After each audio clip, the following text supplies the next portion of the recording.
Welcome back to another Brexit video. This time we're going to be dealing with the import flow. So this is everything that happens from when your goods get sent when they get to delivered. We're going to deal with Calais, Dover as a worst case scenario because it's going to get quite busy at that port. So let's have a look at what happens. So we start with the shipper. The shipper's going to be sending some goods to you, so they will be preparing. And when they prepare, they need to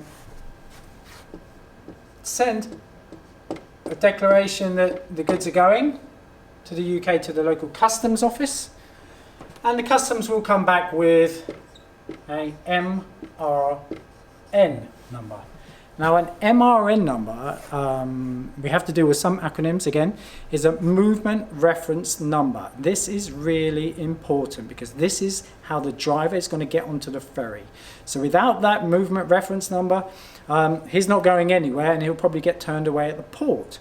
So please ensure that this process is going to happen because it's vital.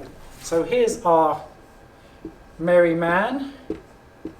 So he's got his MRN, he's loaded up, as you can see. So he will make his way to the boat. And this is the border at Calais. So he goes here. And at Calais, this MRN number, now we must talk about the MRN number because the driver will get it. He will have to send it to his boss here. And his boss will send it to the ferry company. So it's linked to his ferry booking. So once he arrives at Calais, he can just, they have a special system at Calais actually, it's a new system which will flag the driver through, hopefully. Well, that's what's meant to happen. So the driver books on, he gets on the boat, and yeah, he crosses. This is in theory, you know, this is, and he gets on to the other side, and now we're in Dover. Now in Dover, there'll be essentially two lanes. Right and left, TSP, remember, Transitional Simplified Procedure. And for those that have not applied, you know, have not been able to, I mean also control goods, there will be non-TSP. You do not want to be in this lane. You want to be in this lane. This is the TSP fast lane. Your goods will come in. Now, remember we talked about EORI numbers. Now, when you apply for your TSP and you get it approved, your EORI number becomes like a live TSP approved EORI number.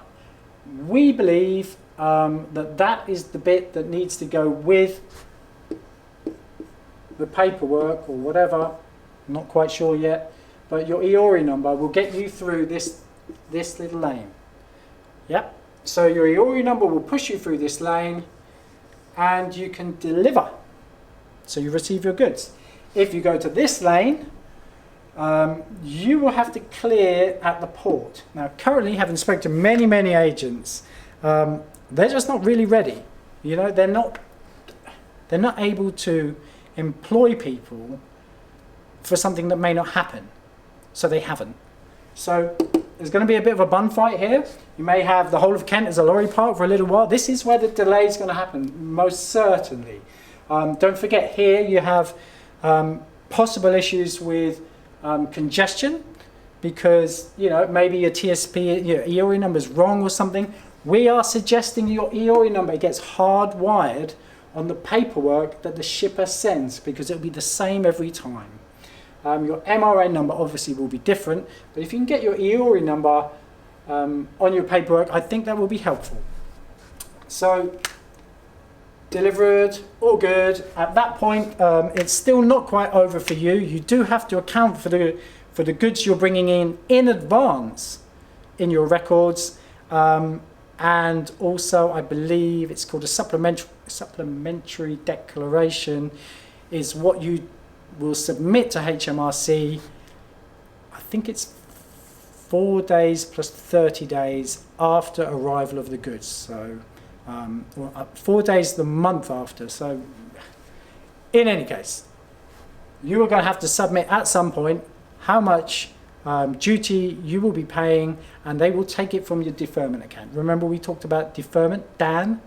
That's where they'll draw the money from. So there is a way around that. You can apply for a sort of an extension to that for 12 months. So then potentially you don't have to pay anything for 12 months. But keep in mind, that's in place for a year. After that, it's going to be, as we just said there. So shipper, customs, MRN, with your EORI to Calais, hops on the boat, takes a TSP lane, delivered.